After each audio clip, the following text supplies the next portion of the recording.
नहीं तो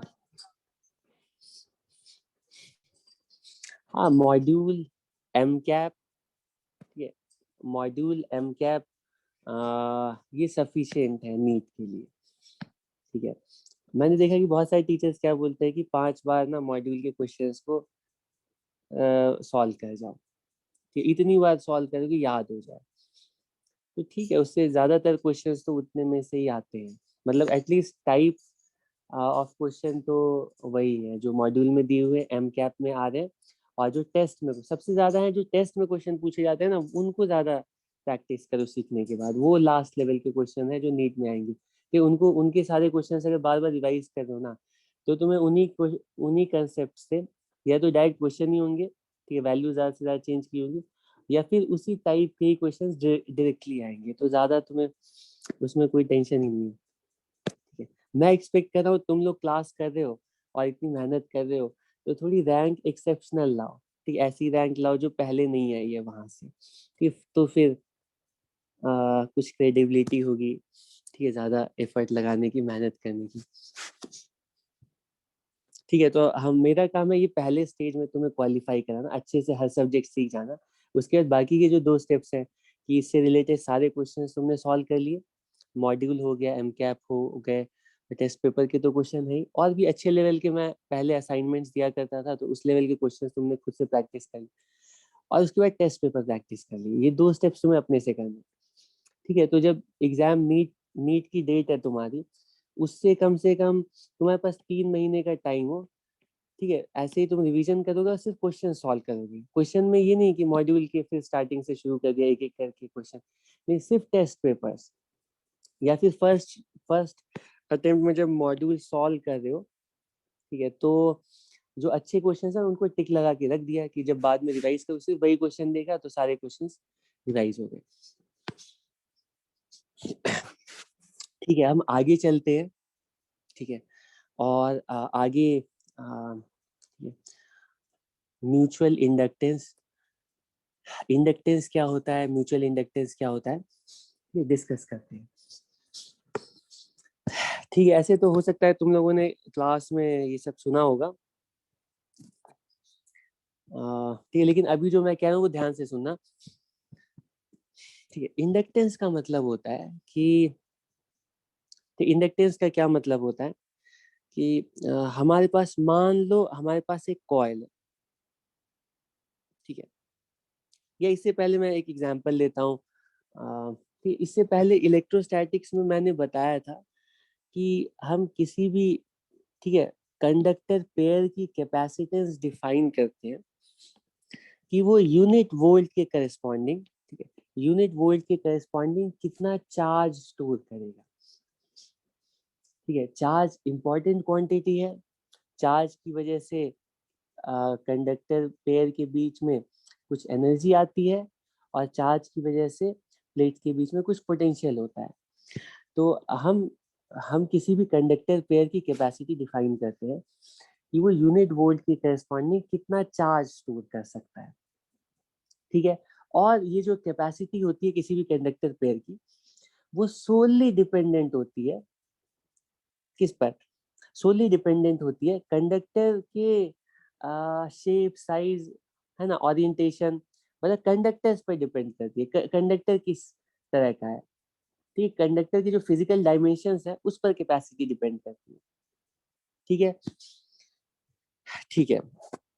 इंडक्टेंस क्या होता है, इंडक्टेंस के समझ लो, मान लो हमारे पास कोई भी, एग्जाम्पल के लिए, करंट कैरिंग लूप है किसी भी शेप का, यहाँ पर मैंने आसानी के लिए ऐसा ही सर्कुलर लूप बना दिया है, लेकिन इसका मतलब कोई भी हमारे पास कॉइल 1 है, लेट अस से दिस इज लूप 1 और कॉइल 1, ठीक है। और इस कॉइल में एक काम करते हैं हम, इस कॉइल में, अच्छा, इसके इसके पास में ना एक और कॉइल रख देते हैं, ठीक, कहीं पर भी कैसे भी एक दूसरा कॉइल रख दिया, तो यहाँ पर 2 कॉइल्स हैं, 2 कंडक्टिंग कॉइल्स हैं, कॉइल 2। हम बोलते हैं कि पहले वाले कॉइल में कुछ करंट, लेट अस से कुछ करंट पास कराते हैं, ठीक है। तो जैसे ही फर्स्ट कॉइल में करंट पास करेगी, तो first coil current carrying coil है, तो करंट कैरिंग कॉइल अपने आसपास हर जगह पर मैग्नेटिक फील्ड सेटअप करेगी, ठीक है। मैग्नेटिक फील्ड लाइंस इस्टेब्लिश होंगी, मैग्नेटिक फील्ड लाइंस कुछ इस तरह से होंगी, ठीक है, मुझे पता नहीं, लाइक इसी तरह से होंगी लगभग, ठीक है। और इसमें से कुछ फील्ड लाइंस जो होंगी ना, कुछ फील्ड लाइंस जो होंगी, कुछ फील्ड लाइंस हमारे लूप से भी, दूसरे लूप से भी पास करेंगी, ऑब्वियस है, कर सकती हैं, ठीक है। तो हम बोलेंगे कॉइल 2 के अक्रॉस, ठीक है, कॉइल 1 की वजह से कॉइल 2 के अक्रॉस कुछ ना कुछ फ्लक्स, मैग्नेटिक फ्लक्स एसोसिएट होगा, ठीक है। तो क्वेश्चन है कि कॉइल 2 के अक्रॉस कितना मैग्नेटिक फ्लक्स होगा, और वो फ्लक्स किन चीजों पर डिपेंड करे। फ्लक्स इंपॉर्टेंट क्वांटिटी है, क्योंकि हमें पता है कि फ्लक्स चेंज करने से ईएमएफ आता है, ठीक है। तो फ्लक्स, हम फ्लक्स कैलकुलेट करना चाहते हैं, कॉइल 2 के अक्रॉस फ्लक्स कितना होगा, ठीक है, या फ्लक्स किन किन चीजों पर डिपेंड करेगा, ठीक, फ्लक्स किन किन चीजों पर डिपेंड करेगा, ठीक, कॉइल 2 के अक्रॉस फ्लक्स किन किन चीजों पर डिपेंड करेगा। तो हम बोलेंगे फ्लक्स 2 पर जो कॉइल 2 के अक्रॉस जो फ्लक्स होगा, वो डिपेंड करेगा कि कॉइल 2 में पे मैग्नेटिक फील्ड कितनी है, कि यहाँ पर मैग्नेटिक फील्ड कितनी है, और यहाँ पर, और इस कॉइल 2 का एरिया कितना है, कॉइल 2 का एरिया कितना, इन्हीं दोनों चीजों पर तो डिपेंड करेगा। और कॉइल 2 के पास जो मैग्नेटिक फील्ड सेटअप हो रही है, वो कॉइल 1 के करंट की वजह से हो रही है, ठीक है। हम लोग श्योर होकर के बोल सकते हैं कि कॉइल 1 का जो करंट है ना, वो डिसाइड करेगा कि कॉइल 2 में फ्लक्स कितना होगा, क्योंकि कॉइल 1 के करंट की वजह से ही कॉइल 2 के पास मैग्नेटिक फील्ड सेटअप हो रही है, ठीक है। अब मैं कह रहा हूँ कि अगर मान लो करंट की वैल्यू डबल कर देते, बाकी कुछ भी चेंज नहीं करते, कॉइल 1 जैसे रखा है वैसे ही रखा है, 2 जैसे रखा है वैसे ही रखा हुआ है, अगर हम, ठीक है, बाकी कोई चेंज नहीं करते, ठीक है, कॉइल 1 कॉइल 2 की ओरिएंटेशन, शेप साइज बिल्कुल पहले की तरह है, तो करंट को डबल करने से क्या होगा, हर पॉइंट पर मैग्नेटिक मैग्नेटिक फील्ड करंट की वजह से आ रही है, तो हर पॉइंट पर मैग्नेटिक फील्ड की वैल्यू जितनी भी थी वो डबल हो जाएगी, कि किसी भी करंट कैरिंग वायर की वजह से हमें पता है कि मैग्नेटिक फील्ड करंट के डायरेक्टली प्रोपोर्शनल होती है। ये तो तुम लोगों को रिजल्ट याद ही है ना, स्ट्रेट वायर है उसके लिए मैग्नेटिक फील्ड की value mu naught I upon 2 pi R, circular loop है उसके सेंटर पे मैग्नेटिक फील्ड की value mu naught I upon 2 R, circular loop की एक्सिस के किसी पॉइंट पर मैग्नेटिक फील्ड की वैल्यू है mu naught I A square upon R square plus A square 3/2, और यहाँ पर 2 आर है, ठीक है। तो तुम किसी भी तरह के, मैंने तो जो रिजल्ट्स निकाले थे, हम लोगों ने जो रिजल्ट्स डिराइव किए वो वाले रिजल्ट्स लिखे हैं, लेकिन लूप किसी भी शेप की हो, उसकी वजह से हर पॉइंट पर जो मैग्नेटिक फील्ड की वैल्यू होती है वो obviously directly proportional to current होगी। तो करंट जब हम डबल करेंगे तो हर पॉइंट पर मैग्नेटिक फील्ड डबल हो जाएगी, ठीक है। मैग्नेटिक फील्ड डबल होने का मतलब है कि फ्लक्स भी डबल हो जाएगा, ठीक है।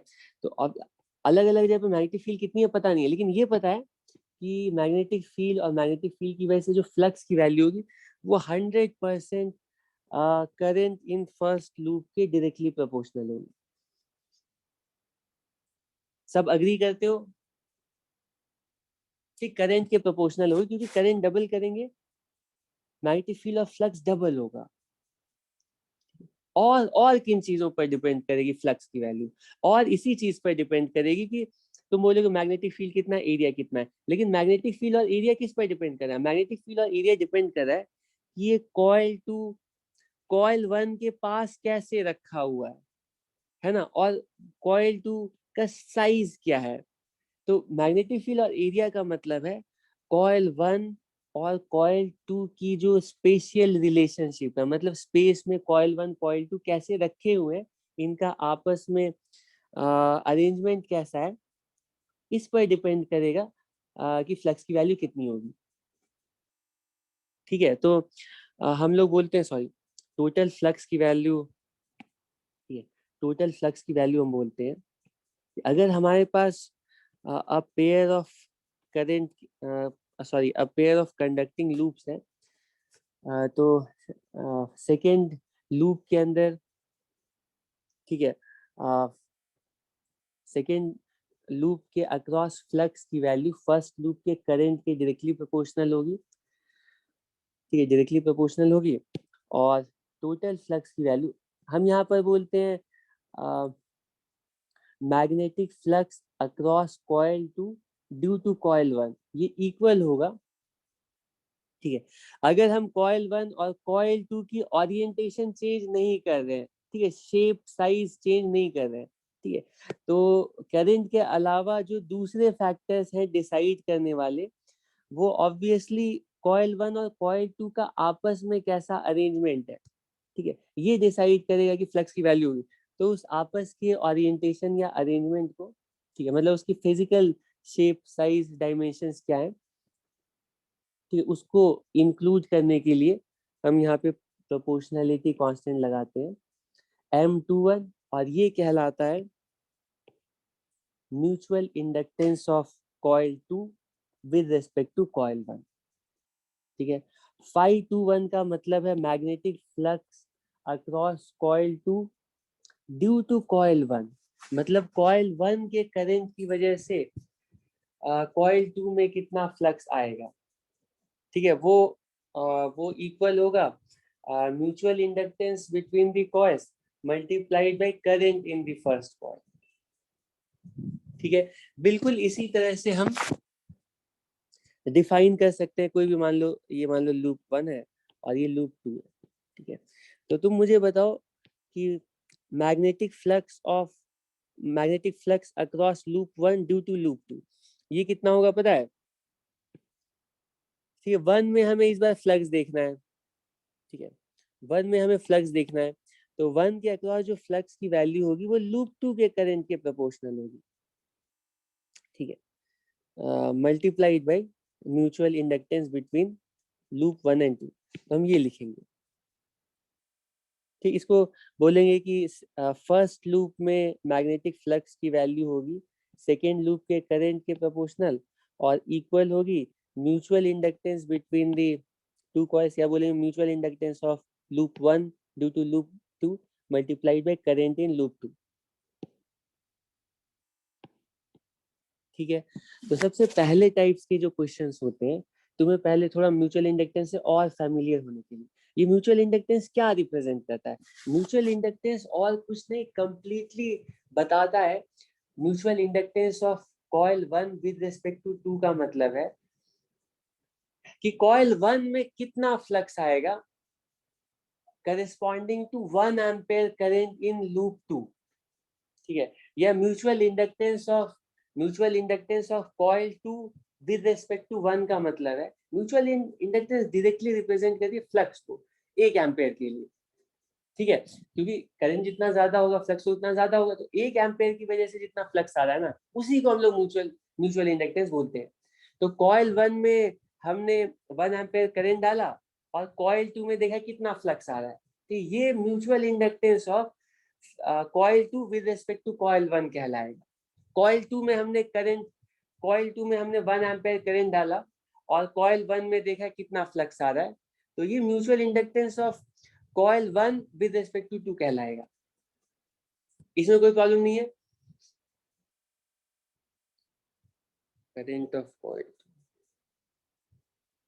नहीं, ये मैं एग्जांपल लेके दिखा रहा हूँ, यहाँ से अगर करंट पास करेंगे तो हो सकता है इस तरह से ना, इस तरह से, ठीक है, इस तरह से मैग्नेटिक फील्ड लाइंस पास कर रही हूँ, हमें क्या पता है, ठीक है। यहाँ से कुछ मैग्नेटिक फील्ड लाइंस अगर हम कॉइल 2 में करंट पास कर रहे हैं, तो इस करंट की वजह से मैग्नेटिक फील्ड लाइन सेटअप होंगे और कुछ लाइंस हो सकता है लूप 1 से पास कर रही है, ठीक है। तो यूनिट एम्पेयर के लिए लूप 1 में कितना फ्लक्स होगा, ये लूप 1 की म्यूचुअल इंडक्टेंस कहलाएगी, ठीक है, लूप 1 की इंडक्टेंस कहलाएगी, क्योंकि म्यूचुअली रिलेटेड है, तो ये म्यूचुअल इंडक्टेंस कहलाएगी, जिसका मतलब होगा कि इसमें फ्लक्स कितना पास कर रहा है for every ampere of current in loop 2, ठीक है। अगर 1 एम्पेयर के लिए तुम्हें फ्लक्स पता है, तो 2 एम्पेयर के लिए डबल फ्लक्स हो जाएगा, 3 एम्पेयर के लिए ट्रिपल फ्लक्स हो जाएगा, तो फ्लक्स की value directly mutual inductance times current की इक्वल होगी, अगर कॉइल 1 के लिए फ्लक्स निकालना है तो mutual inductance of 1 with respect to 2 देखना पड़ेगा,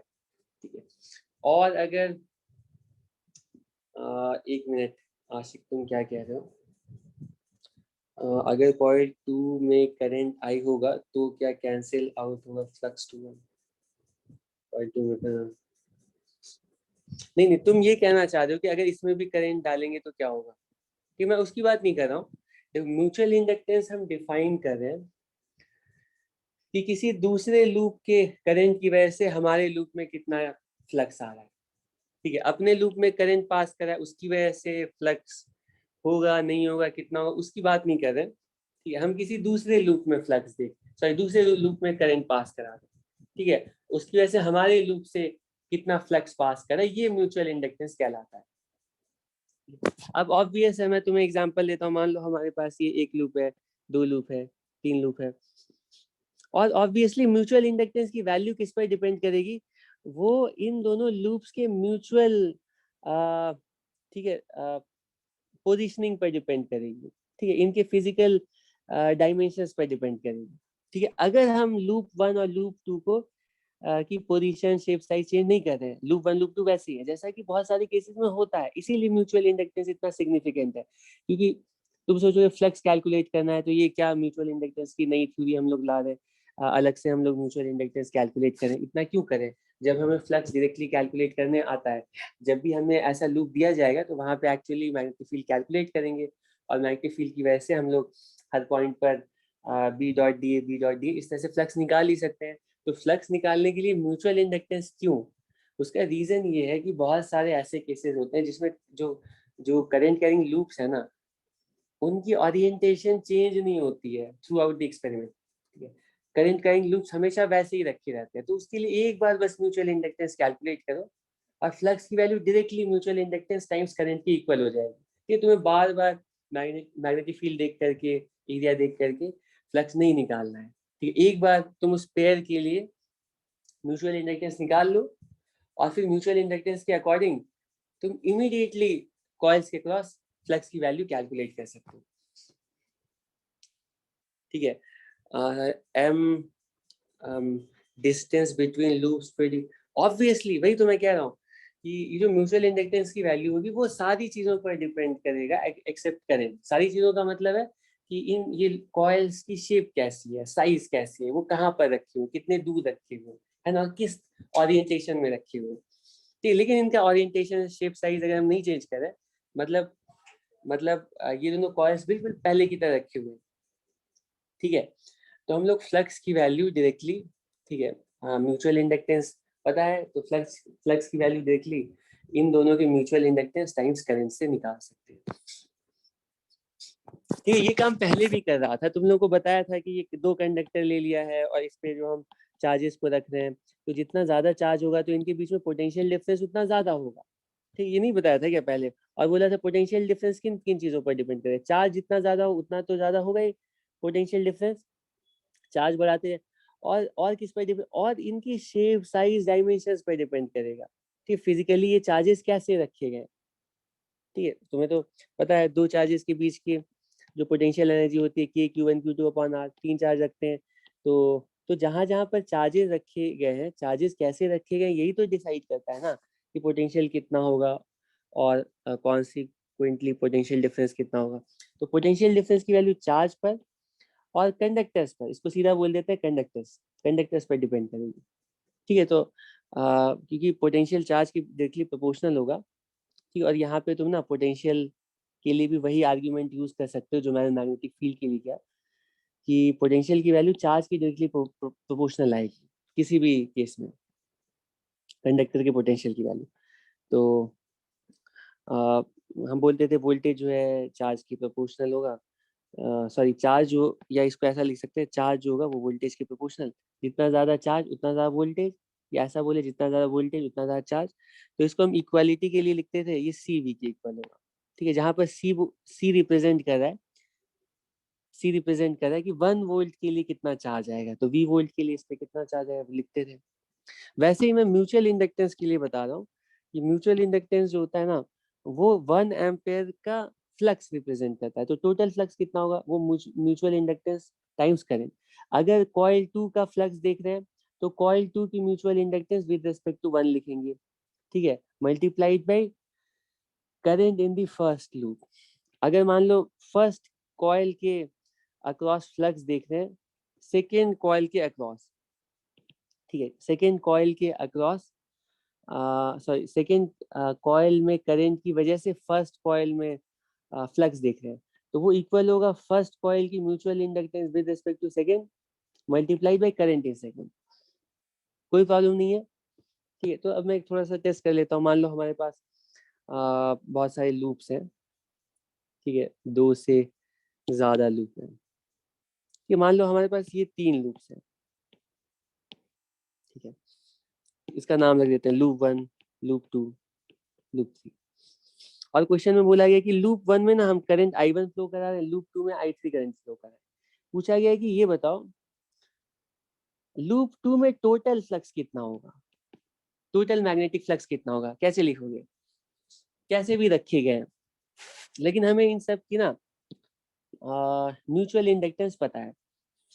लूप 1 लूप 2 के बीच की म्यूचुअल इंडक्टेंस, लूप 2 लूप 3 के बीच की म्यूचुअल इंडक्टेंस, लूप 1 लूप 3 के लिए म्यूचुअल इंडक्टेंस। तो लूप 2 में टोटल फ्लक्स कितना होगा बता सकते हो?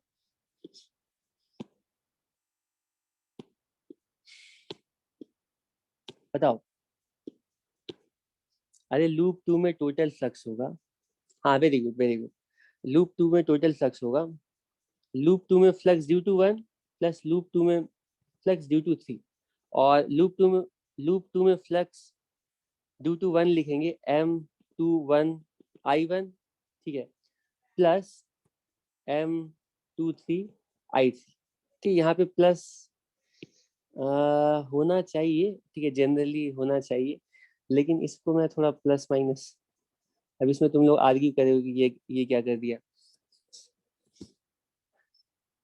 उसका रीजन ये है कि ना हम जब टोटल फ्लक्स निकालेंगे ना तो हमें दोनों का सेंस देखना पड़ेगा। हाँ, हो सकता है पहले वाले की वजह से जो, अगर दोनों की वजह से मान लो फील्ड लाइंस, दोनों की वजह से जो फ्लक्स है वो ऐड हो रहे हैं, हो सकता है, क्योंकि फ्लक्स का ये दूसरे वाले की, हाँ अगर दोनों सेम सेंस में है, दोनों की वजह से फील्ड लाइंस मान लो सेम डायरेक्शन में है, फ्लक्स अगर सेम डायरेक्शन में है तो ऐड हो जाएंगी, और अगर ऑपोजिट डायरेक्शन में तो सब्ट्रैक्ट हो जाएंगी, ठीक है। तो उसका ख्याल रखना पड़ेगा, लेकिन कहने का मतलब है कि टोटल फ्लक्स हम अगर यूनिवर्स में सिर्फ यही तीनों कॉइल्स और कोई चौथा कॉइल नहीं, तो चौथे कॉइल की वजह से भी लूप 2 के अक्रॉस फ्लक्स हमें कैलकुलेट करना पड़ेगा, ठीक है, और इनको अलजेब्राइकली ऐड करना पड़ेगा, बस तुम्हें देखना है कि सेंस क्या है, ठीक है।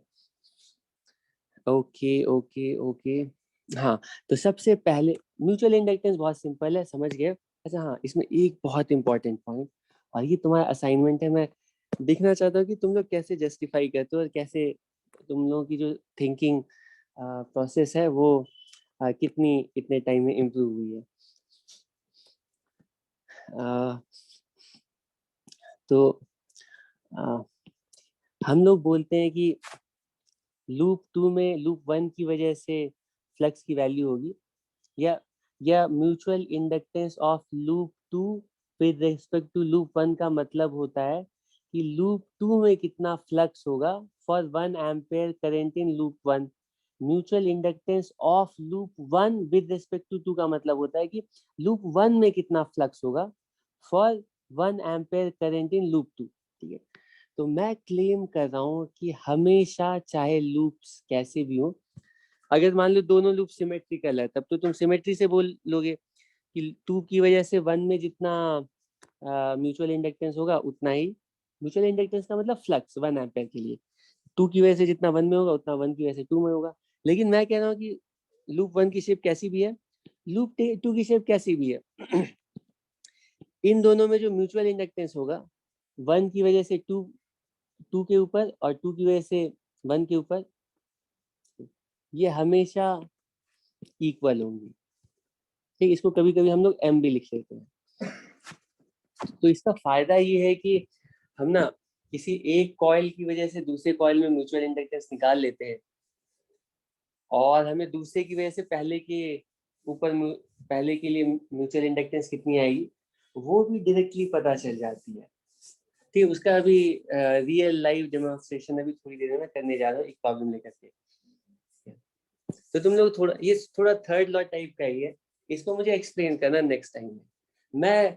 मैं क्लेम कर रहा हूँ कि पहले लूप की वजह से दूसरे लूप में जो म्यूचुअल इंडक्टेंस होगी और दूसरे लूप की वजह से जो पहले लूप में म्यूचुअल इंडक्टेंस, ये हमेशा सेम होगी। ये ऐसा हो ही नहीं सकता है कि ये अलग अलग। ठीक है, और ये दोनों के आपस के मतलब आपस की डिस्टेंस, ओरिएंटेशन, ठीक है, और इनकी फिजिकल डायमेंशंस पे डिपेंड करेगा। ठीक है, मतलब इसको एक लाइन में बोलेंगे कॉइल्स पर डिपेंड करेगा कि कॉइल्स कैसे हैं और कैसे रखे गए। म्यूचुअल इंडक्टेंस की वैल्यू बस कॉइल्स पर या लूप्स पर, करंट कैरिंग लूप्स पर डिपेंड करेगी। ठीक है, तो पहले टाइप के क्वेश्चन है म्यूचुअल इंडक्टेंस की वैल्यू कैलकुलेट करने। ठीक है, तो फील्ड लाइंस और एरिया एडजस्ट करेंगे, फ्लक्स करेस्पॉन्डिंग सेम। अच्छा, ठीक है, ये दोनों अलग अलग है। मतलब अगर ऐसे सोचो तो हम देखो, पहला वाला जो लूप है और दूसरा वाला जो लूप है वो अलग अलग टाइप का लूप है।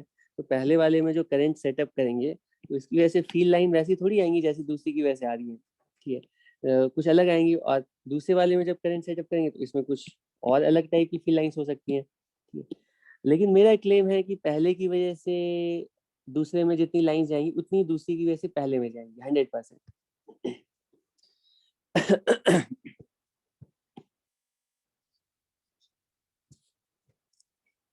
ठीक है, तुम लोग एक्सप्लेन करने की कोशिश करना, बहुत ज्यादा भी टाइम नहीं देना, लेकिन थोड़ा बहुत तो जरूर सोचना। ठीक है, अब आगे आ जाते हैं। ठीक है, अब कुछ क्वेश्चंस म्यूचुअल इंडक्टेंस वाले। ठीक है, तो हमें दो कॉइल्स दे दिए जाएंगे और दोनों कॉइल्स के बीच में म्यूचुअल इंडक्टेंस हमें कैलकुलेट करनी है। ठीक है, तो एक दो क्वेश्चंस करते हैं। और ये सबसे आसान सा क्वेश्चन है। इसमें हमें बोला गया है कि हमारे पास एक सर्कुलर लूप है। ठीक है, अभी तुम्हें जो मैंने स्टेटमेंट दिया ना कि म्यूचुअल इंडक्टेंस म्यूचुअल होता है और दोनों के लिए इक्वल होता है, ये हमारे पास बिल्कुल एक, ठीक है, ये हमारे पास बिल्कुल एक सर्कुलर कॉइल है। ठीक है, और और कैसा सर्कुलर कॉइल है इसके लिए रेडियस बता दी गई। इसकी रेडियस है कैपिटल आर। ठीक है, और एक दूसरा कॉइल लेने जा रहे हैं जिसका प्लेन बिल्कुल इस सर्कुलर कॉइल के साथ को प्लानर है।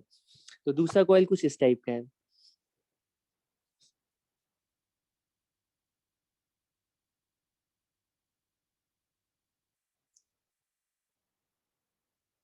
ठीक है,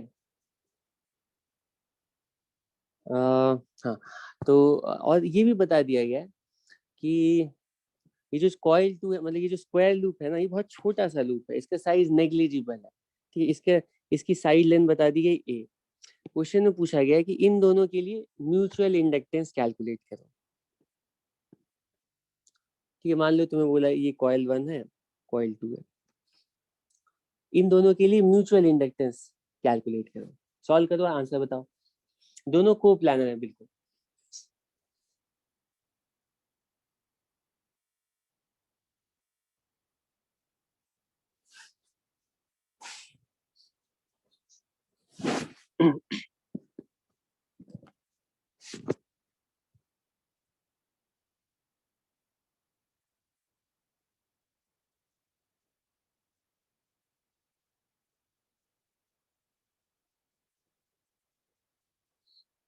ओके, और बाकी लोगों का क्या है? तुम लोग को सॉल्व करने बोलता हूँ तो तुम सॉल्व नहीं करते हो क्या, देखते हो बस? इस तरह के बहुत सारे क्वेश्चन बनाए जा सकते हैं। एक कैटेगरी तो इसमें अंदर में ट्रायंगुलर लूप दिया जा सकता था, सर्कुलर दिया जा सकता था, और हो सकता था इसका प्लेन भी ऐसे कर दिया जाता, लेकिन यहाँ पे मैंने बोला है दोनों को प्लानर है। म्यूचुअल इंडक्टेंस कैलकुलेट करनी है, तुम दोनों काम कर सकते हो। म्यूचुअल इंडक्टेंस ऑफ, अच्छा, म्यूचुअल इंडक्टेंस कैलकुलेट कैसे करेंगे ये तो स्टेप्स मैंने बताए नहीं, क्या तरीका होगा।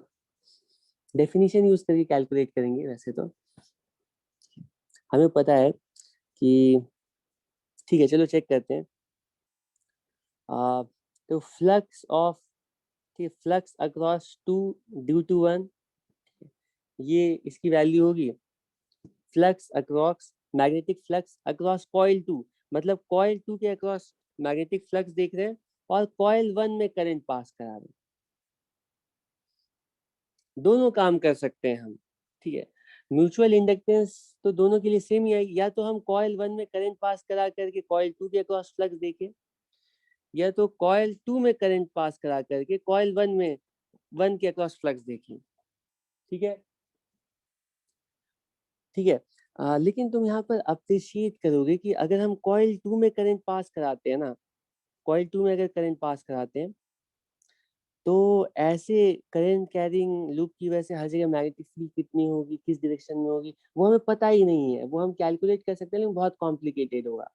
ठीक है, ठीक है, इसीलिए हम लोग जानबूझ करके कॉइल वन में करंट पास कराएंगे। ठीक है, और कॉइल वन में करंट पास कराएंगे और इसके करस्पॉन्डिंग कॉइल टू के अक्रॉस फ्लक्स कैलकुलेट करेंगे। ठीक है, म्यूचुअल इंडक्टेंस की डेफिनेशन होती है कि mutual inductance of two with respect to one, इसको तुम लिख सकते हो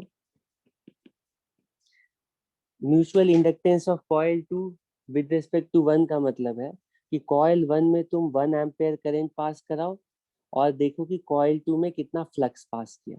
ठीक, इसका रेशियो ले लो, यही mutual inductance of two with respect to one की वैल्यू होगी। ठीक है, या तो 1 एम्पेयर करंट पास करा करके देख लो कि कॉइल टू के अक्रॉस कितना फ्लक्स पास हो रहा है, या तो दूसरा तरीका है कि आई करंट पास कराओ और आई करंट के करस्पॉन्डिंग देख लो फ्लक्स कितना है, और flux upon current, flux per unit current, यही तो म्यूचुअल म्यूचुअल इंडक्टेंस होगा। दोनों काम कर सकते हो। ठीक है, फ्लक्स अपॉन करंट का जो रेशियो होगा डेफिनेशन के अकॉर्डिंग यही म्यूचुअल इंडक्टेंस की वैल्यू है। कोई प्रॉब्लम नहीं है, कैलकुलेट करना स्टार्ट करते हैं। तो सबसे पहले हम क्या करते हैं, लेटेस्ट से कॉइल कॉइल वन में हम अज्यूम कर रहे हैं कि कॉइल वन में हम, ये क्या हो गया, कॉइल वन में हम आई करंट पास करा रहे हैं। लेटेस्ट से कॉइल वन के अक्रॉस आई करंट पास कर रहा है। ठीक है, और क्योंकि ये सर्कुलर करंट कैरिंग लूप है तो इसकी वजह से हमें सेंटर पर मैग्नेटिक फील्ड की वैल्यू पता है। ठीक है, और मैग्नेटिक फील्ड लाइंस ओवरऑल पता है, लेकिन सेंटर पर मैग्नेटिक फील्ड की वैल्यू कितनी होगी वो भी पता है। ठीक है, और उस मैग्नेटिक फील्ड की वजह से कॉइल टू के अक्रॉस फ्लक्स कितना होगा, वो फ्लक्स हम कैलकुलेट करना चाहते हैं। ठीक है, क्योंकि क्वेश्चन में बता दिया गया है कि स्क्वायर लूप बहुत ही छोटा सा टाइनी लूप है, तो हम मान सकते हैं कि स्क्वायर लूप के साथ अटैच सरफेस के अक्रॉस मैग्नेटिक फील्ड की वैल्यू में वेरिएशन नेग्लिजिबल होगा, और हम मान सकते हैं कि square loop almost constant magnetic field, uniform magnetic field में रखा हुआ है। और यूनिफॉर्म मैग्नेटिक फील्ड के लिए फ्लक्स की वैल्यू होती है B dot A. Magnetic field की वैल्यू देखो, एरिया की वैल्यू देखो, यही फ्लक्स की वैल्यू। मैग्नेटिक फील्ड और एरिया सेम डायरेक्शन में है, राइट हैंड रूल से मैग्नेटिक फील्ड भी बाहर की तरफ है और एरिया वेक्टर भी, सॉरी मैं बोल रहा हूँ बाहर की तरफ लेकिन ड्रॉ कर रहा हूँ अंदर की तरफ। ठीक है, सर्कुलर लूप की वजह से मैग्नेटिक फील्ड की वैल्यू भी बाहर की तरफ है और एरिया वेक्टर की बाहर, कॉइल लूप के लिए एरिया वेक्टर की वैल्यू भी बाहर की तरफ है। हम लिखेंगे बी मल्टीप्लाइड बाई ए, और दोनों की वैल्यूज जल्दी जल्दी बताओ। करंट कैरिंग लूप की वजह से mu naught I upon 2r, और एरिया कितना होगा, वेरी गुड, ए स्क्वायर। ठीक है, तो हम फ्लक्स की वैल्यू कॉइल टू में फ्लक्स हम कैलकुलेट कर रहे हैं।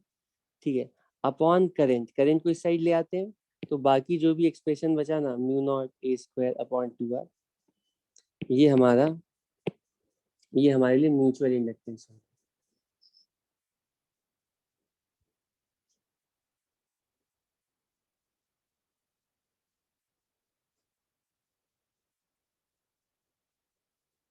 ठीक, कोई प्रॉब्लम है इसमें, म्यूचुअल इंडक्टेंस की वैल्यू पता चल गई। अब हम श्योर होकर के बोल सकते हैं, अगर यहाँ पे अगर स्क्वायर लूप में 1 एम्पेयर करंट पास हो रहा है ना, तो सर्कुलर लूप के अक्रॉस फ्लक्स एग्जैक्टली इतना ही होगा, इतनी फील्ड लाइंस पास करेंगे।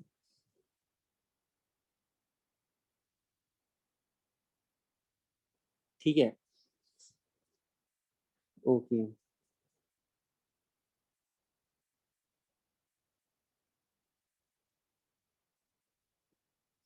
B1 के लिए क्या लिया, एक मिनट, क्या डाउट है?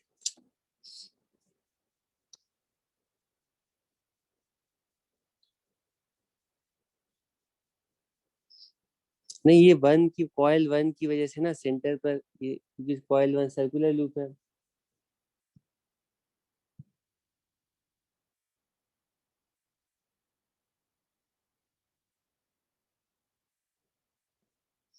ठीक है, तो कॉइल वन सर्कुलर लूप है, उसकी वजह से सेंटर पर मैग्नेटिक फील्ड की वैल्यू पता है, स्क्वायर का एरिया पता है, तो इससे तुम्हें फ्लक्स की वैल्यू पता चल गई, फ्लक्स पर यूनिट करंट, यही म्यूचुअल इंडक्टेंस है।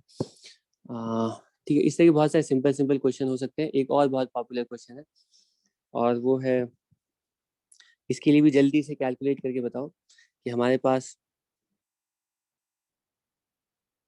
स्ट्रेट करंट कैरिंग वायर, इस अभी मैं बता रहा हूँ आशिक तुम्हें, आपको सॉरी, म्यूचुअल इंडक्टेंस के लिए सिर्फ कंडक्टिंग वायर्स दिए रहे हैं, उसमें करंट नहीं,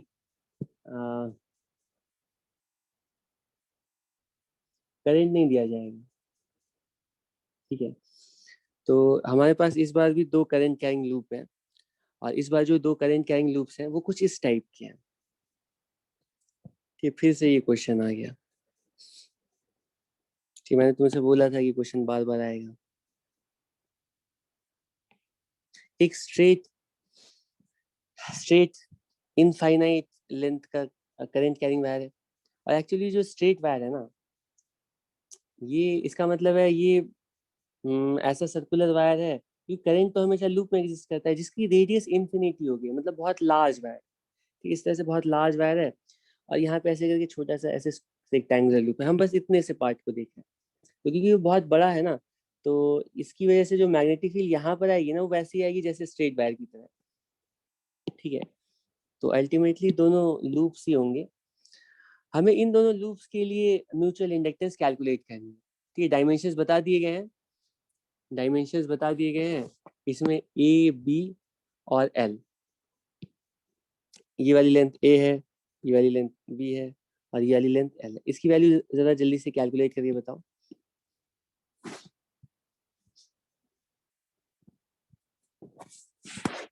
म्यूचुअल इंडक्टेंस इस स्ट्रेट वायर और रेक्टेंगुलर लूप के बीच में, मतलब किसी एक लूप में 1 एम्पेयर पास करेंगे तो दूसरे से कितना फ्लक्स होगा। अब तुम्हें लग रहा होगा कि अगर हम स्ट्रेट वायर में करंट डालते हैं तो रेक्टेंगुलर लूप के अक्रॉस फ्लक्स समझ में आता है, लेकिन अगर रेक्टेंगुलर लूप में करंट डालते हैं तो इसकी वजह से भी मैग्नेटिक फील्ड लाइंस होंगी, है ना, इस तरह से मैग्नेटिक फील्ड लाइंस जैसे। तो अगर रेक्टेंगुलर लूप में करंट डालते हैं तो स्ट्रेट वायर के क्रॉस फ्लक्स का मतलब क्या है, तो वो मैं अभी समझाया कि ये स्ट्रेट वायर नहीं है, ये भी कोई ना कोई लूप होगा, बस लार्ज रेडियस का। तो उस लार्ज रेडियस वाले लूप के लिए से कितना फ्लक्स पास कर रहा है, ये रिप्रेजेंट करेगा म्यूचुअल इंडक्टेंस। ठीक है, इनफैक्ट वो सेमी इनफाइनाइट प्लेन होगा।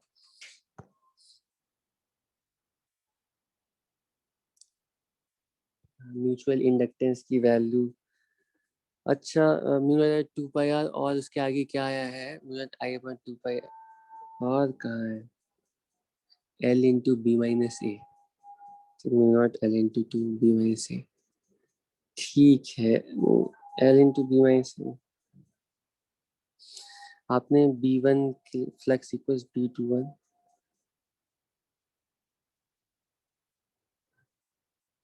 आशिक मैंने पिछले ये वाला आंसर तुम लोग बताओ जल्दी से। आशिक मैंने ना, ये जो सर्कुलर लूप है, पहले इस सर्कुलर लूप पर तुम फोकस करो। ठीक है, सर्कुलर लूप, ये जो सर्कुलर लूप है ना, इस सर्कुलर लूप में करंट डाला, मैग्नेटिक फील्ड सेटअप हुई, और उसमें से कितनी फील्ड लाइंस इस स्क्वायर से पास कर रही है कैलकुलेट करना। ठीक है, तो हम फ्लक्स कैलकुलेट करें कॉइल 2 के अक्रॉस, कॉइल 1 में करंट डाल करके कॉइल 2 के अक्रॉस देखने कितना फ्लक्स पास करेगा। तो फ्लक्स लिखने के लिए क्या लिखेंगे, मैग्नेटिक फील्ड। ठीक है, magnetic field present at the centre of the circular loop, क्योंकि सर्कुलर लूप के सेंटर पर जितनी मैग्नेटिक फील्ड आएगी उतनी मैग्नेटिक फील्ड हम अज्यूम करेंगे कि हमारे टाइनी स्क्वायर लूप के अंदर है, के अक्रॉस है। तो हमने मैग्नेटिक फील्ड देखा स्क्वायर लूप के पास कितनी है, और एरिया देखा, ठीक है, इसका डॉट प्रोडक्ट कर लिया। इसमें क्या प्रॉब्लम है, यहाँ पर कॉइल 1 के करंट की वजह से मैग्नेटिक फील्ड कॉइल 2 के अंदर सेटअप हो रही है, और कॉइल 1 की वजह से ही मैग्नेटिक फील्ड का फ्लक्स हम कॉइल 2 के अक्रॉस देख रहे हैं।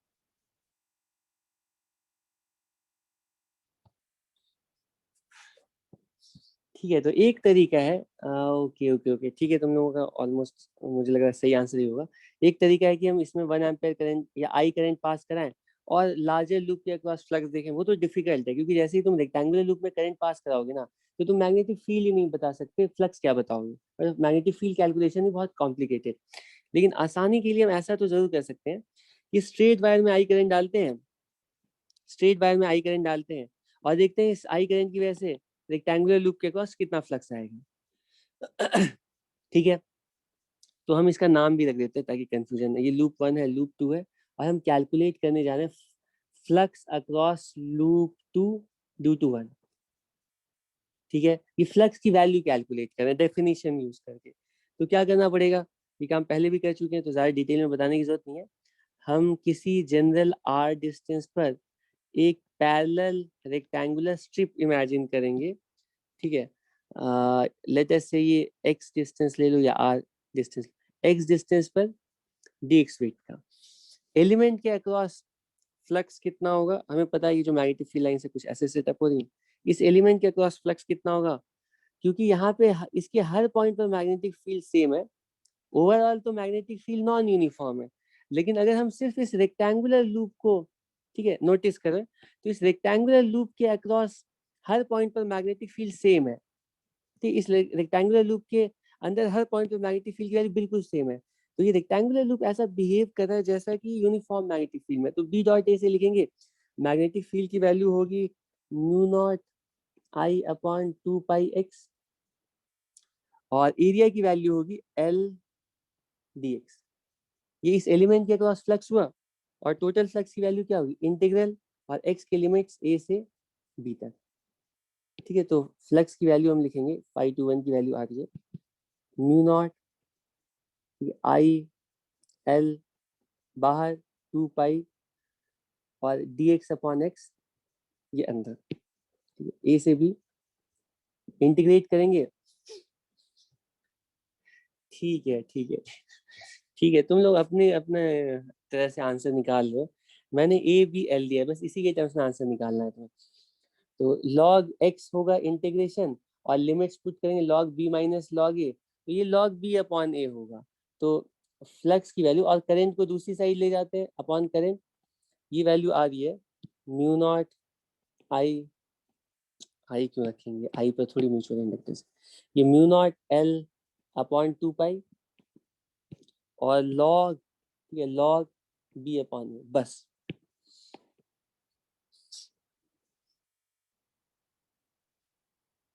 कि यही वैल्यू होगी, चेक करो।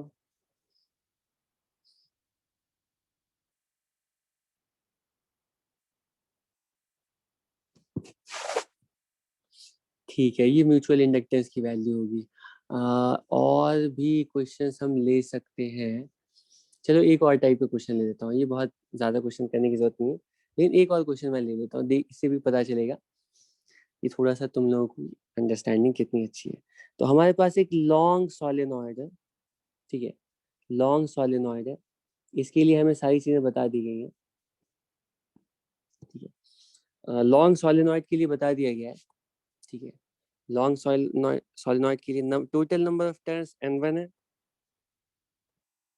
ठीक है, और इसकी टोटल लेंथ L1 है, और इसकी रेडियस R1 है। ठीक है, number of turns N1 L1 R1। ठीक है, इसकी जो लेंथ है ये L1 है, रेडियस R1 है। ठीक है, और नंबर ऑफ टर्न्स सब कुछ बता दिया गया है।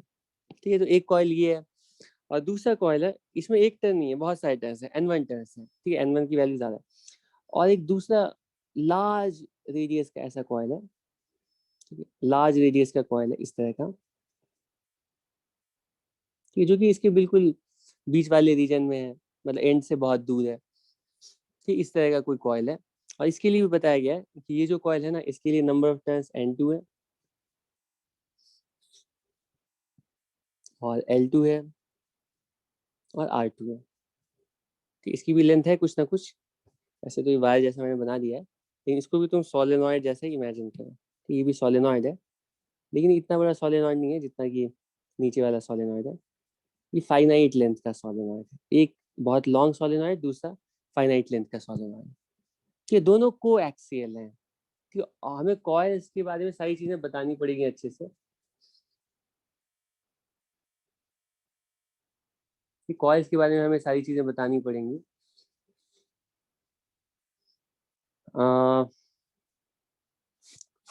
तो कॉइल्स के बारे में सारी चीजें बता दी गई हैं। अब पूछा गया है कि इन दोनों के बीच की म्यूचुअल इंडक्टेंस की वैल्यू कितनी होगी, सॉल्व करके बताओ।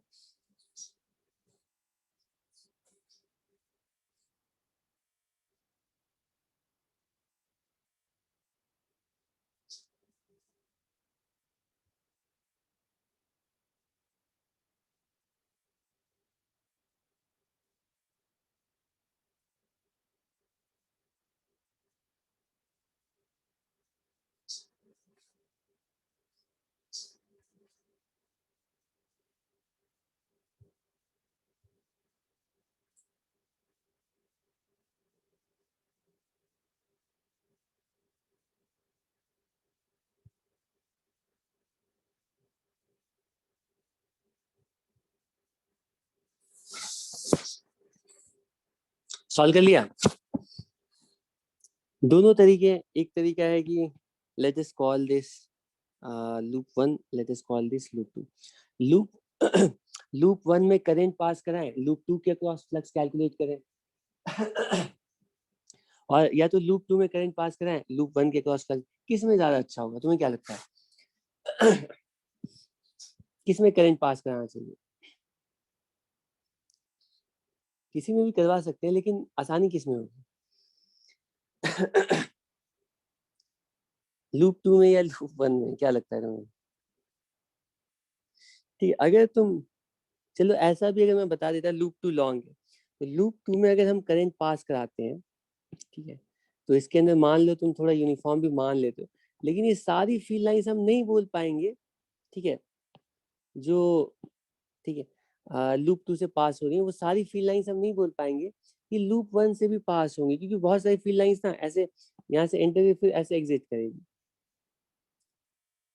ठीक है, सोलेनॉइड के अंदर वाले रीजन में मैग्नेटिक फील्ड यूनिफॉर्म होती है, बाहर तो ये बेंड करती है। लेकिन अगर लूप टू के अंदर हम करंट पास कराते हैं, तो लूप टू के लिए पता है कि लूप टू के वाले जो रीजन में ना मैग्नेटिक फील्ड बिल्कुल यूनिफॉर्म रहेगी। ठीक है, फ्लक्स कैलकुलेट करने के लिए हमें मैग्नेटिक फील्ड एरिया दोनों चाहिए। ठीक है, बाद में ये जाकर के ऐसे करके थोड़ा सा बेंड होगी, लेकिन इतना पता है कि लूप टू के अक्रॉस लूप टू से पास करने वाला जो फ्लक्स है ना इस पार्ट में, ठीक है, वो बिल्कुल यहाँ पर जो मैग्नेटिक फील्ड होगी बिल्कुल यूनिफॉर्म होगी। ठीक, अगर हम ऐसे इसका साइड वो यहाँ से ऐसे करके देख करके ठीक बनाते हैं, तो हमें ये ऐसे करके, ये लार्जर लूप है और ये ठीक ऐसी लूप है, और इसमें करंट के अकॉर्डिंग मैग्नेटिक फील्ड किधर भी हो सकती है, वो हमें पता नहीं है। लेटेस्ट से करंट के ऐसे करके मैग्नेटिक फील्ड, कुछ ऐसी सिचुएशन है। ठीक है, लूप वन की वजह से लूप टू के अक्रॉस फ्लक्स निकालना चाहते हैं, कितना होगा लूप टू के across flux due to one. Obviously देखो यहाँ पे इस पार्ट में कोई फ्लक्स नहीं है, लूप टू के अक्रॉस जो टोटल फ्लक्स होगा ना वो इसी रीजन में होगा, इसी रीजन में इतने से पार्ट में जितना फ्लक्स होगा वही टोटल फ्लक्स L2 के अक्रॉस भी होगा। ठीक है, लेकिन अब मैं तुम्हें याद दिला देता हूँ कि अगर एक टर्न है ये, इसके लिए मैंने रिकॉर्डेड लेक्चर्स का ना एक पार्ट मैंने मिस किया हुआ, यही समझाने की, वो मैंने रिकॉर्डेड लेक्चर्स में नहीं डाले थे, लेकिन अलग से तुम्हें बताया था कि अगर हम ट्विस्ट करके बेंड करके ना ऐसा दो लूप बना लेते हैं, इसमें दो टर्न्स हैं, तो जो एक टर्न से जितनी फील्ड लाइंस पास करेंगे ना दूसरे से डबल हो जाएंगी, तो ओवरऑल पूरे लूप से टोटल फील्ड लाइंस एक टर्न से जितनी लाइंस पास कर रही हैं उसका n टाइम्स हो जाएंगी, if n is the total number of turns. ठीक है, तो सोलेनॉइड की थ्योरी सिंपल है कि अगर टर्न्स हम बढ़ाते जा रहे हैं, तो टर्न्स बढ़ाने से कि उतनी सी जगह में उतनी सी मैग्नेटिक फील्ड को यूज करके हम फ्लक्स मैसिवली इंक्रीज कर सकते हैं। ठीक है, तो तुम्हें एक अगर टोटल फ्लक्स निकालना है तो पहले 1 टन में फ्लक्स निकालो मल्टीप्लाइड बाय n, ये टोटल फ्लक्स होगा कंप्लीट सोलेनॉइड में। ठीक है, तो हमें लूप 2 के अक्रॉस फ्लक्स निकालना है, हमें इस लूप 2 के अक्रॉस फ्लक्स निकालना है। पहले लूप 2 के 1 टर्न के अक्रॉस फ्लक्स निकालते हैं multiplied by number of turns. तो 1 टर्न के अक्रॉस कितना फ्लक्स होगा? Magnetic field times area. तो मैग्नेटिक फील्ड की भी वैल्यू हमें पता है, लूप 1 की वजह से मैग्नेटिक फील्ड की वैल्यू है। हमने करंट कहाँ अज्यूम किया था? हमने करंट अज्यूम किया है इसमें, इस तरह से करंट पास, इसमें लूप 1 में आई करंट पास कर रहा है और लूप 2 में फ्लक्स कैलकुलेट कर रहा है। तो आई करंट की वजह से मैग्नेटिक फील्ड की वैल्यू होगी म्यू नॉट एन आई, और एन का मतलब क्या है? Number of turns per unit length, जो कि हमें क्वेश्चन में गिवन नहीं है। क्वेश्चन में गिवन है n1/L1। ठीक है, ये मैग्नेटिक फील्ड की वैल्यू होगी। एरिया कितना लिखूंगा? किसका एरिया? इस पार्ट का एरिया लिखना पड़ेगा, क्योंकि जितना भी फ्लक्स हमारे छोटे वाले सोलेनॉइड से पास कर उतना ही फ्लक्स, ठीक है, बड़े वाले सोलेनॉइड के 1 टर्न के क्रॉस भी पास कर रहा है। ठीक है, तो मल्टीप्लाई बाई एरिया लिखेंगे पाई r1 स्क्वायर, ये 1 टर्न के अक्रॉस फ्लक्स हो गया मल्टीप्लाइड बाय n2। ठीक है, ये टोटल फ्लक्स अक्रॉस लूप 2 होगा। ठीक है, तो म्यूचुअल इंडक्टेंस की वैल्यू, जो भी एक्सप्रेशन आया वो तुम्हारा आंसर होगा, म्यू नॉट n1 n2। ठीक है, अब लग रहा है कि मैं थक गया हूँ, म्यू नॉट n1 n2। और इसका रीजन ये भी हो सकता है कि तुम्हारा जो टेस्ट है ना, सिलेबस जो है वो पोस्टपोन हो गया, मुझे नहीं पता है क्या रीजन है। ये म्यूचुअल इंडक्टेंस की वैल्यू भी।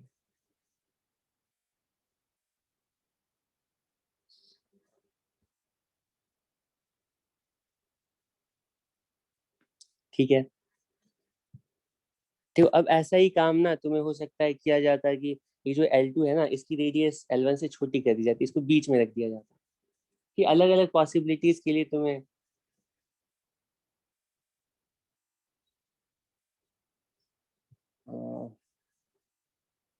अलग अलग पॉसिबिलिटीज के लिए तुम्हें म्यूचुअल इंडक्टेंस फ्लक्स पूछा जा सकता है। तो सारे केसेस में थोड़ा दिमाग लगा करके अच्छे से पेशेंस रख करके पहले बहुत ही क्लियरली देखना कि फील्ड कैसे किधर सेटअप हो रही है और उस फील्ड की वजह से हमारे कॉइल में कितना फ्लक्स होगा। अगर एक से ज्यादा टर्न्स होंगे तो पहले 1 टर्न के क्रॉस निकालोगे और फिर नंबर ऑफ टर्न से मल्टीप्लाई करोगे।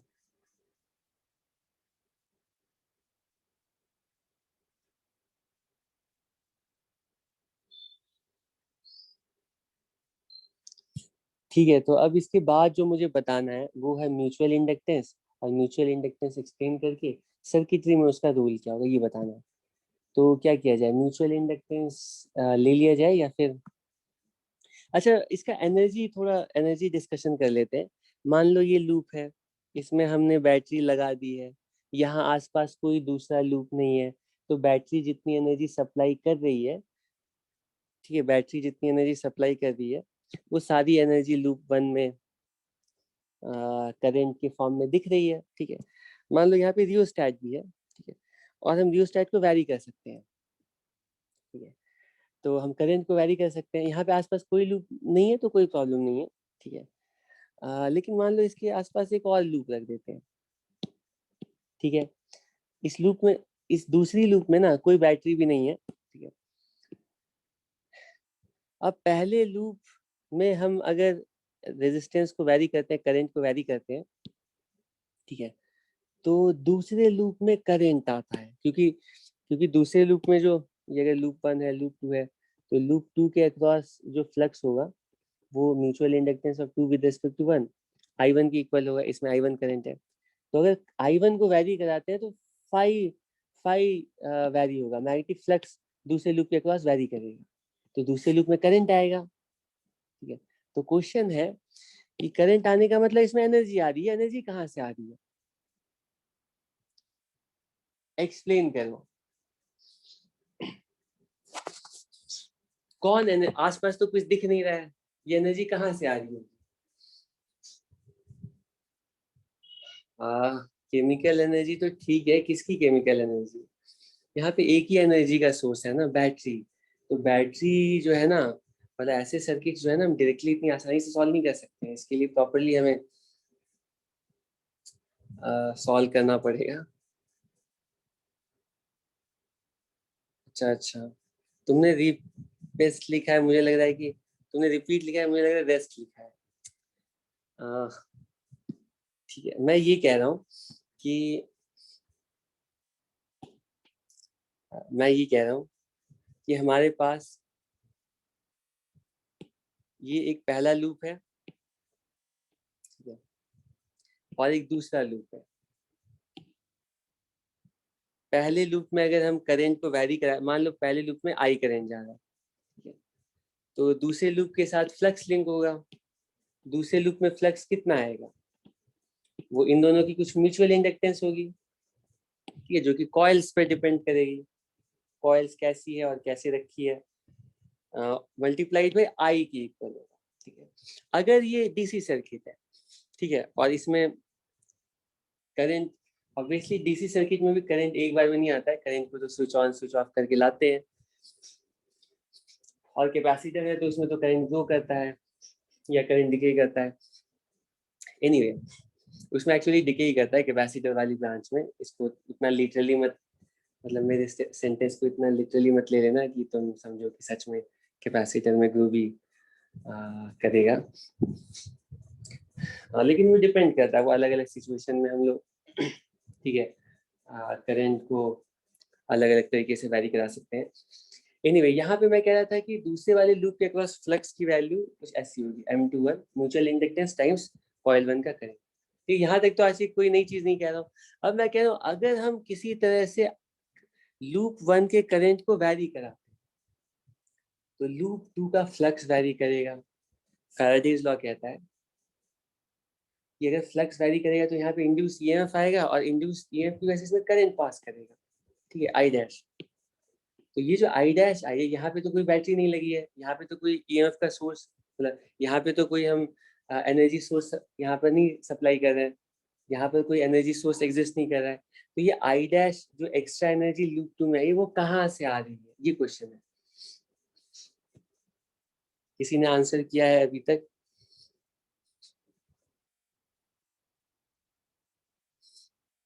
नहीं, तुम कह रहे मतलब टेस्ट पोस्टपोन हो गया या सिलेबस पोस्टपोन हो गया? टेस्ट भी पोस्टपोन हो गया है क्या?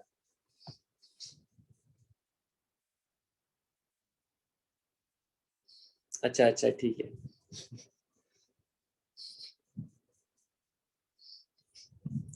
ओके, ठीक है, बैच वाइज ठीक है। एनीवे, इसका एक्सप्लेनेशन कोई नहीं देगा क्या?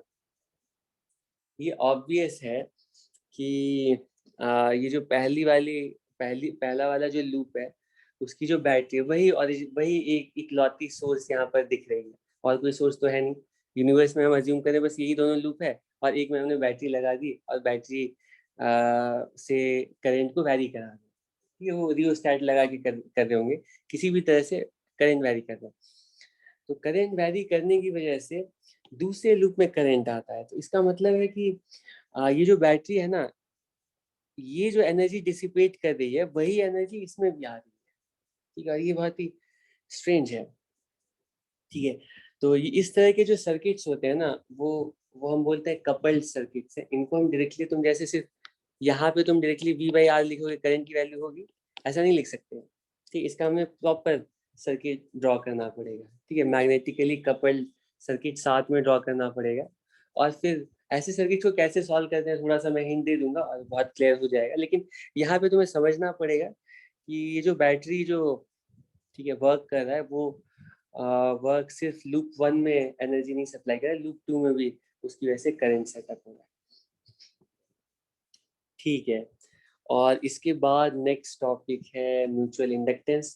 तो म्यूचुअल इंडक्टेंस हम कल के लिए रख देते हैं, ठीक, कल सुबह में म्यूचुअल इंडक्टेंस और उसकी सर्किट सॉल्व कर लेंगे, ठीक है। तो उसके बाद सिर्फ बचेगा एडी करंट और डिस्प्लेसमेंट करंट। डिस्प्लेसमेंट करंट में बहुत एक्सप्लेनेशन है, हालांकि उसमें एक फॉर्मूला है और उसी को याद करके क्वेश्चन सॉल्व कर सकते हैं।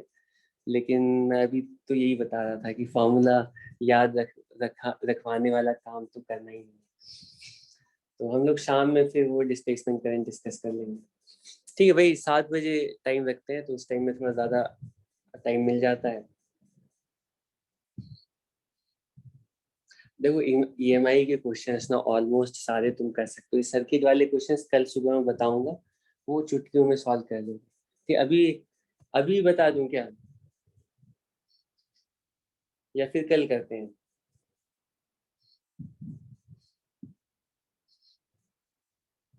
ठीक है, अब इसमें जो है कल वाले ज्यादा हैं, तो ऐसा करो ना, तुम अभी जितना बताया उसको रिवाइज करो, उसके क्वेश्चंस करो, और बाकी सब्जेक्ट्स पढ़ो। और दिन में मैं जैसे बताऊंगा सुबह सुबह, उसके बाद इमीडिएटली तुम सर्किट वाले भी सारे क्वेश्चंस कर लेना। कि फिर रह जाएगा एडी करंट से थ्योरेटिकल एप्लीकेशन वाले कुछ क्वेश्चंस होते हैं, और फिर डिस्प्लेसमेंट करंट, वो फिर शाम में डिस्कस करेंगे। ठीक है, ये टेस्ट से पहले एक दिन सिलेबस खत्म करने जैसा लग रहा है।